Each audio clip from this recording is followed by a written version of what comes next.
Hey guys, thank you so much for tuning in for another episode. Today we're going to be showing you how to make homemade sunscreen. We've been using our homemade sunscreen for about over a year now, and we live in Florida, so as you know, it's really hot. We need sunscreen for majority of the year. So we really like this one. It's not made with anything that we don't know. It's made with all ingredients that we use in our house, and they're pretty simple. So I'm going to show you exactly the ingredients that you need and then how to get them going to mix up for your sunscreen. Okay, so you need shea butter. I love this brand. I ordered it on Amazon. It's raw, unrefined, and comes in a block. So basically, comes in a block like this. You can cut off a piece of it and put it on the stove to melt it, and I will show you how to do that. So you need shea butter, coconut oil, which this is melted already because it's pretty hot here today, carrot seed oil, and sandalwood. This is Hawaiian sandalwood. Sandalwood oil is extremely good for your skin, and then zinc oxide. So we need 5 ingredients altogether to make this. Shea butter, coconut oil, zinc oxide, carrot seed oil, and Hawaiian Sandalwood Essential Oil.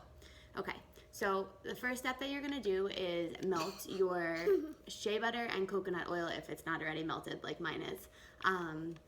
You need 1/4 cup of each shea butter and coconut oil.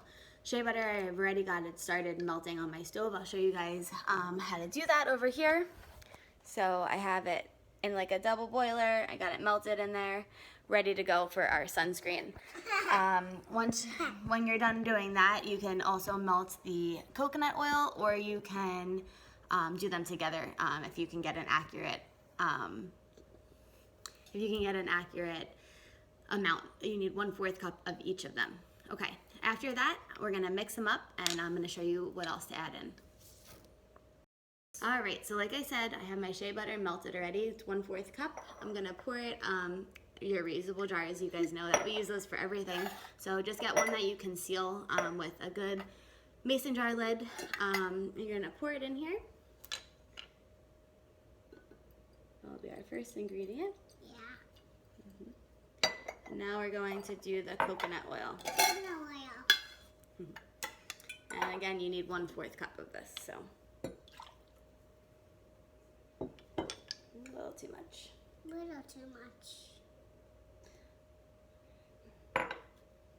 All right, so I'm gonna pour my coconut oil in.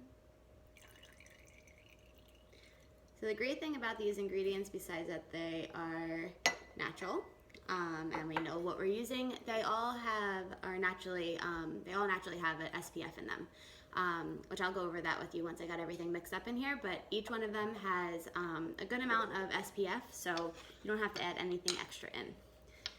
All right, so after the coconut oil and the shea butter, we are going to do the carrot seed oil. Carrot seed oil. Right, let me see. We need 1/2 cup. Nope, 1 teaspoon. So you need 1 teaspoon of this. So we're gonna. Then can I pour it in? Sure. By myself with you. All right.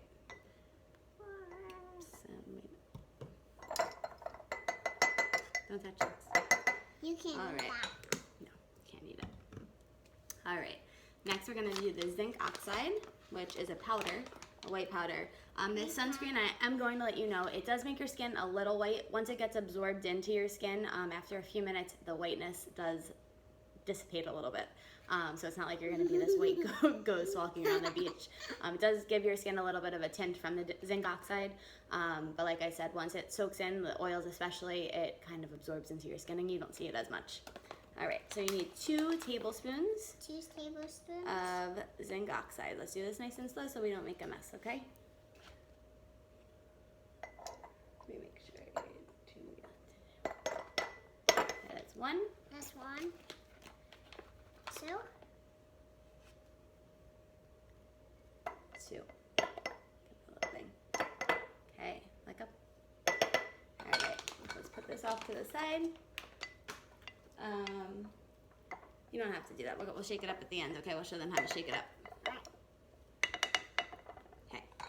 And then next we're going to do is the Sandalwood Hawaiian oil. This does not have SPF in it, but it is so good for your skin. So it's a great addition to your sunscreen because it's just great for your skin to put on, and it gives you an excuse to keep it on all the time. So we're going to do, I believe it, yeah, 2 to 3 drops of this. So we're going to count. Okay. We're not there yet. Have to wait for the drop to go in. Come on, drop. 1 drop. Hold on, maybe I'll take the lid off of here. Let's see if we can make this come out a little bit better. Sometimes these oils get a little thick. We've actually have had this one since probably the last time I made sunscreen. So I haven't used it in a little while. Because the sunscreen does last for a good amount of time. Obviously, depending on how much you use it. Yep. Like I said, we use it pretty often here in Florida, right? Because it's hot. It's hot. And I always get beauty marks. All right.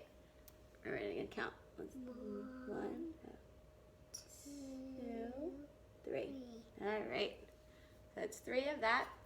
So now, I'm also only showing you one mix of this. Last time I did this, I doubled it, so you don't have to make it as often. I'm big on that. It kind of saves your time, and if you're already doing it, you might as well do it. But I just want to show you guys how much one batch of this recipe will make. And then if you want to do 2, then you can see it almost, if you do 2, it'll almost fill up a full jar like this. Yeah, so you're going to make sure that the lid's on really tight. Once all your ingredients are in, it's going to look like that. And then you're going to give it a good shake. Let me do it and then you can do it. Okay, because you want to evenly distribute everything. Luca's going to give it a good shake. And then once it is fully shooken up, you want to put it in the refrigerator and let it cool for about 30 minutes. You don't have to keep it in the refrigerator as long as, like, you'll see. Like with coconut oil, you see it melts when it's in the heat. Shea butter doesn't do that. But it will thicken up if it's in the cooler temperatures. If it is in hotter temperatures, then it will get a little bit more liquidy. But either way, it works great, so it doesn't matter. For me, what I like to do is in my beach bag, I keep a little pouch in there to keep this inside of it. So in case like any oil does leak from it, it won't ruin any of your stuff. You just keep it in a pouch so it's safe. And like I said, it won't get on any of your other things. We like to put this on before we even head to the beach, so we're ready to go. We make sure that all of our spots are covered, and that's about it. So yeah, it's a 5-step making your own sunscreen. Easy. Again, we keep all this stuff in our house already, so we really don't have to go to the store for anything. And if you buy a bag of that zinc oxide, it lasts you for a long time. That one bag, you don't use much of it, so it'll last you at least for, I would say, making a lot of sunscreens. I still have a good amount left. Alright, so like I said, I wanted to show you guys, or tell you guys how much SPF your sunscreen will have once you make it. Naturally, the coconut oil has about 4 to 5 SPF, depending on your coconut oil. And same thing with the shea butter. The shea butter, depending on what kind you get, it could have anywhere from 6 to 10 SPF in it. Carrot seed oil, which is going to be your highest in SPF, will be anywhere from 38 to 40. And the zinc oxide has anywhere from 24 to 32 SPF. The sandalwood, like I said earlier, does not have any SPF in it, but it is just great for your skin and a great addition to add to your sunscreen. You can either get the regular sandalwood, I have the Hawaiian one, but both are great for your skin. So together with everything, you should be able to get anywhere from 72 to 87 SPF with your sunscreen. Again, it will vary, but the carrot seed oil has a ton of SPF, and so does the zinc oxide. The shea butter and the coconut oil are also great for your skin, but those naturally have some SPF in them for you. Alright guys, thank you again so much for tuning in. Please don't forget to like and subscribe to our channel. We have so much coming up for you guys. We really appreciate you tuning in, and stay tuned.